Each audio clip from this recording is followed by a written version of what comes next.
Nepotism in science, yes, science runs in the family. There are famous blood related scientists. तो बच्चों चलो check करते हैं the famous science dynasties. तो सबसे पहले है very famous scientist जिनका नाम आई एम श्योर आपने सुना है, madam Curie. She was the first woman to win Nobel Prize for the discovery of radioactivity.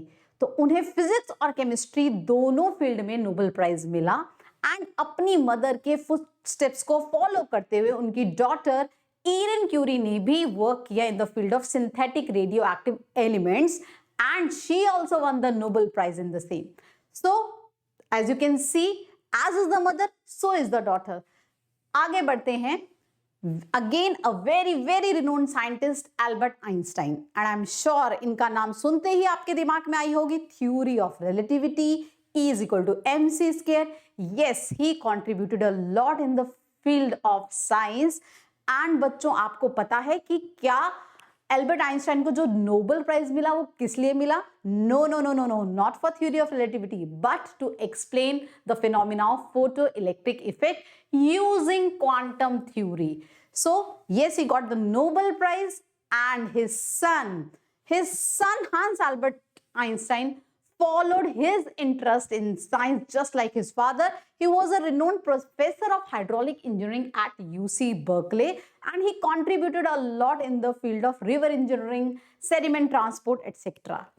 So next इस लिस्ट में नाम आता है चार्ल्स डार्विन का. अगर आपने थोड़ी सी भी बायोलॉजी पढ़ी है जैसा कि मैंने पढ़ी है तो आपको चार्ल्स डार्विन कि थ्योरी ऑफ एवोल्यूशन के बारे में पता ही होगा. So he was the father of modern biology. He laid the foundation for modern biology and उनके सन सर फ्रांसिस डार्विन ने भी अपने फादर के वर्क को फॉलो किया, उस पर कोलैबोरेट किया. सर फ्रांसिस डार्विन ने प्लांट फिजियोलॉजी को स्टडी किया and he was a famous botanist, right? So interesting biology family. Yes, next is Niels Bohr. Yes, जैसे ही मैंने नील बोहर का नाम बोला आपके दिमाग में घंटी बजी होगी, Bohr's atomic model. Yes, Bohr contributed a lot by studying atomic structure and for that he received the Nobel Prize. तो इन्होंने एटम का स्ट्रक्चर स्टडी करने के लिए बहुत काम किया यूजिंग क्वांटम मैकेनिक्स. एंड इनके सन आगे Niels Bohr, he also worked in kind of same field. Father ने स्टडी किया एटम का स्ट्रक्चर और बेटे ने स्टडी किया एटॉमिक न्यूक्लियाई को, जिसके लिए उन्हें भी नोबेल प्राइज मिला. सो एटम का स्ट्रक्चर, एटम में न्यूक्लियस का स्ट्रक्चर अगर जानना है तो इस फादर सन डुओ को जानना बहुत जरूरी है. नेक्स्ट इस लिस्ट में है my favourite J Thomson and JP Thomson. और अब मैं बताती हूं क्यों है ये मेरे फेवरेट. जे थॉमसन ने डिस्कवरी की इलेक्ट्रॉन की, proving it as a particle. Later on years after उनके सन जीपी थॉमसन ने प्रूव किया इलेक्ट्रॉन के वेव नेचर को. तो फादर ने बोला electron is a particle, years after उनके सन ने कहा electron is a wave and surprisingly both were right and दोनों को अपनी इन डिस्कवरीज के लिए, रिसर्च के लिए मिला Nobel prize, right? So according to father electron is a wave but the sun is according to father electron is a particle but the sun says opposite, it is a wave father, right? Next इस list में नाम है again Curie family का. Pierre Curie, husband of madam Curie, जिन्होंने collaborate किया अपनी wife के साथ in the field of radioactivity and उन्होंने शेयर किया Nobel prize with wife Marie Curie. And उनकी second daughter Eve Curie, she was a famous writer and biographer, जिन्होंने अपनी मदर मैडम क्यूरी पे एक बहुत फेमस बायोग्राफी लिखी जिससे बहुत बेटर इंसाइट्स मिली about the works of madam Curie.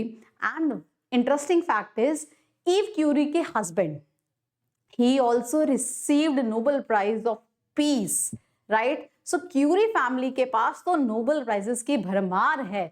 ये एक ऐसी फैमिली है जिसने सबसे ज्यादा नोबेल प्राइज जीते हैं, राइट? सो नेक्स्ट अगर हम बात करेंगे माइकल फेराडे की, who again was famous for his work in the field of electromagnetism. तो बहुत कंट्रीब्यूशन है इलेक्ट्रिक एंड मैग्नेटिक फील्ड की स्टडी में माइकल फैराडे का। उनका son Frank Faraday, he was also an engineer, जिनका काफी एसोसिएशन रहा साइंस के साथ। Next is Gerty Cori and Carl Cori. Gerty Cori को मिला Nobel prize for medicine and physiology for discovering Cori cycle. Yes, she was a famous biochemist. तो उनको कोरी cycle जो एक्सप्लेन करती है, जो हेल्प करती है मसल के फंक्शन करने में, प्रॉपर्ली फंक्शन करने में, by providing energy in the form of glucose. तो इस साइकिल, लैक्टिक एसिड साइकिल भी बोला जाता है, इसकी डिस्कवरी के लिए Gerty Cori along with her husband Carl Cori, जिन्होंने सेलुलर मेटाबॉलिज्म के फील्ड में बहुत काम किया, they both share the Nobel prize in physiology और medicine, right. So next is Herschel sibling. So Herschel sibling, they the duo, the brother sister duo famous for their work in space. Yes, so William Herschel, the brother, discovered Uranus. Of course, I'm sure you know the planet Uranus, and made contribution to the understanding of deeper space. और उन्हीं की बहन Caroline Herschelle ने discover किए बहुत सारे comets and she compiled a star catalogue. Yes, so both brother and sister worked in the field of space, contributed a lot in the field of space. Next is Robert Hooke and John Hooke. Hooke's law of electricity. Yes, so Robert Hooke is famous for Hooke's law of electricity, and he was the one who coined the term cell. Yes, and इनके बारे में एक चीज बहुत famous है, that इनका हुआ था dispute with Newton over gravitational theory. And Robert Hooke के भाई John hook, he was the man behind the work of Robert Hooke, क्योंकि जितनी भी टेक्निकल सपोर्ट थी, इंस्ट्रूमेंटल सपोर्ट थी जो चाहिए थी रॉबर्ट हुक को for his experiment, that was provided by his own brother John Hooke. So बच्चों, ये थे फेमस साइंटिस्ट जो आपस में ब्लड रिलेटेड थे। So indeed there is a nepotism in the science field also. So there is a quick look कि कौन सी फैमिली ने कितने नोबेल प्राइज जीते। So Curie, Bohr, Thomson, Cori, they all contributed, these families contributed in the field of science. बहुत tremendous efforts, बहुत ज्यादा work, and we are grateful, thankful to all these families कि उन्होंने science and technology में world को इतना आगे किया। Thanks to all of them, and I hope आपको ये इंफॉर्मेशन मजेदार लगी होगी। So do not forget to subscribe the channel if you are a science lover.